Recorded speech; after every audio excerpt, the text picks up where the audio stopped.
Assalamualaikum warahmatullahi wabarakatuh. Presentasi kali ini berjudul Kampus memiliki peran penting di dalam memperbaharui cara berdagang Indonesia.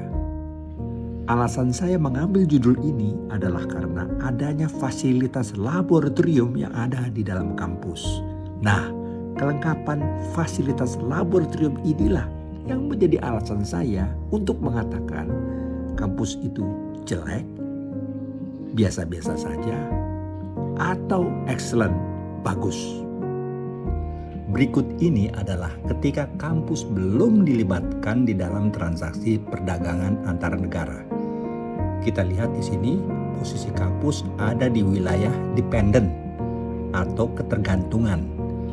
Sedangkan posisi bisnis ada di wilayah interdependent atau wilayah kemitraan. Catatan di sini menyebutkan peran kampus hanya sebatas pelengkap industri besar. Industri besar di Indonesia masih menggunakan barang modal negara produsen.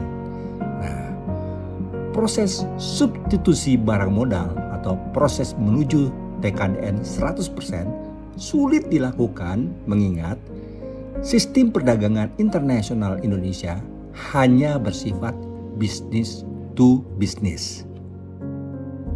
Di slide berikut ini akan menjelaskan cara orang bisnis melihat perdagangan internasional Indonesia. Apa yang terjadi? Mari kita lihat pada slide berikutnya. Pada slide ini menjelaskan produk ekspor pertama bangsa Indonesia. Jadi pada bagian kanan slide menggambarkan kondisi yang sangat kontradiktif di mana negara maju sibuk menyimpan dan mengelola minyak, Indonesia malah tersandera OPEC untuk menghabiskan minyaknya. Pada bagian kiri terlihat lemahnya Indonesia di dalam menyimpan dan mengelola minyak, sehingga terpaksa di take over negara lain. Walaupun sekarang sudah di overhandle, tetapi jumlahnya sudah semakin sedikit, bahkan hampir habis. Kondisi ini yang menjadikan Indonesia keluar dari OPEC dan akhirnya menjadi importir minyak.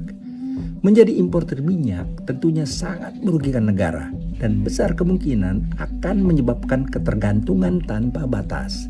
Kita bisa lihat di sini, di mana di sebelah kanan Pak Prabowo mengeluhkan impor migas nyaris 655 triliun per tahun. Sedangkan di sebelah kiri, impor minyak Indonesia ternyata dari berbagai macam negara. Tentunya hal ini akan sangat-sangat membebankan negara Indonesia. Selain itu, akan terjadi unfair trade atau ketidakadilan dalam berdagang. Bisa dilihat pada gambar kiri atas, di mana kualitas ditentukan oleh harga dan bukan sebaliknya. Pada gambar kanan terlihat produk kita sering di-ban atau ditolak karena spesifikasinya tidak sama. Dan pada gambar kiri bawah memperlihatkan sering terjadinya keterlambatan kapal akibat lambatnya proses dokumentasi. Pada slide ini memperlihatkan posisi kampus Indonesia setelah dilibatkan di dalam perdagangan internasional. Posisinya ada di bagian paling kanan pada kurva, yaitu wilayah interdependent atau wilayah kemitraan. Posisi tersebut tentunya memberikan catatan sebagai berikut.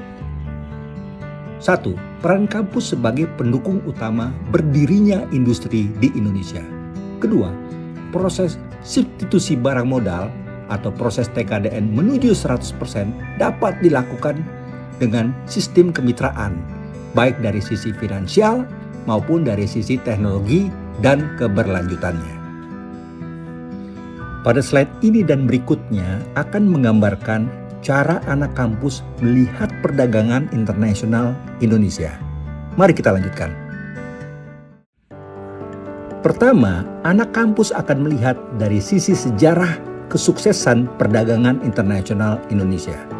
Dari gambar kita bisa melihat bagaimana peran VOC Belanda menjadi perusahaan terkaya sepanjang masa, sehingga produk rebah-rebah Indonesia di sebelah kirinya menjadi terkenal di seluruh dunia. heritage rempah-rempah ini yang seharusnya kita pertahankan. Kedua, anak kampus akan melihat bisnis dari sisi makro atau bisnis antar negara. Dari gambar bisa kita lihat jika market size atau ukuran pasar produk rempah-rempah dunia tahun 2018 adalah sekitar 16 miliar US dollar dan negara Kanada mampu berkontribusi sekitar 7 miliar US dollar atau sekitar 50% kebutuhan dunia. Maka kalau kita mau belajar dari VOC Belanda, saya yakin kontribusi Indonesia untuk dunia bisa di atas Kanada. Ketiga, pada gambar ini memperlihatkan ketika anak kampus melihat adanya potensi kekayaan sumber daya alam dari sisi geologi.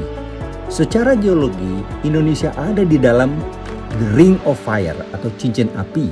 Untuk Indonesia, wilayah ini bisa menghasilkan satu bencana, yaitu berupa gempa, longsor, tsunami, dan lain-lain. Tetapi juga bisa menghasilkan dua berkah, yaitu kekayaan sumber daya alam yang sangat luar biasa. Sehingga target di atas 50% kebutuhan dunia menurut saya sangat wajar. Keempat, anak kampus akan melihat bisnis dari dimensi yang lebih luas. Jadi bisa dilihat pada informasi sebelah kanan, dalam dunia bisnis ada banyak keputusan yang harus diambil. Dari desain produk hingga strategi pemasaran. Ada banyak faktor yang harus dipertimbangkan saat menjalankan perusahaan yang sukses. Salah satu pertimbangan terpenting bagi bisnis apapun adalah bagaimana menyeimbangkan 3 elemen utama, yaitu kualitas, kecepatan, dan harga. Ilmu mengenai cara menyeimbangkan 3 elemen tersebut ada di OEML atau Organisasi Metrologi Dunia.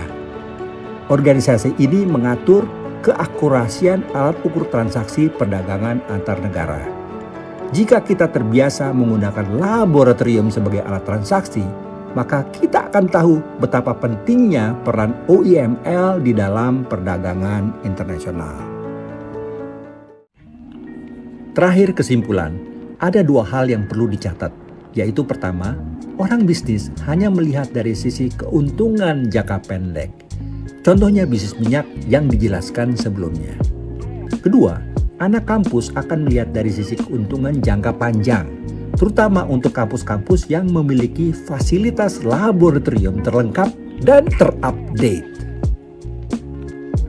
Demikian disampaikan, semoga bermanfaat. Kurang lebihnya mohon maaf, saya tutup. Wabillahi taufik wal hidayah. Wassalamualaikum warahmatullahi wabarakatuh.